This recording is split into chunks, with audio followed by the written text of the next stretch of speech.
Welcome to Not Milk Never Milk. Subscribe if you're lactose intolerant.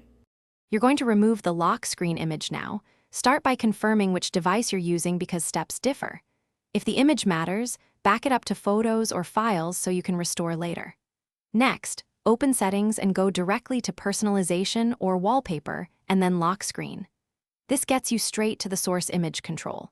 Once in the lock screen section, pause and note whether the current image is system-provided, synced from an account, or stored locally. That determines the next action.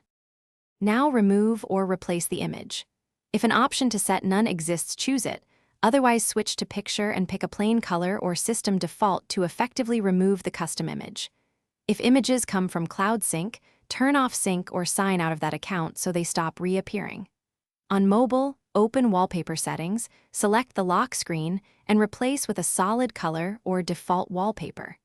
Make sure to apply and confirm. Wait a few seconds for the change to propagate across the device. Finish by restarting your device to ensure the new setting takes effect everywhere.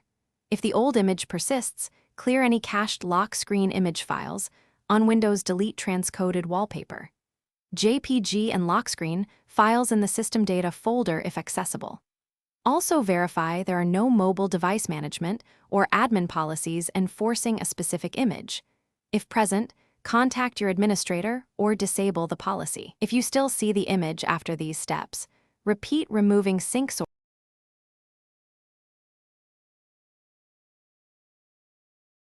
Thanks for watching. If this was helpful, leave a like and consider subscribing. See you next time.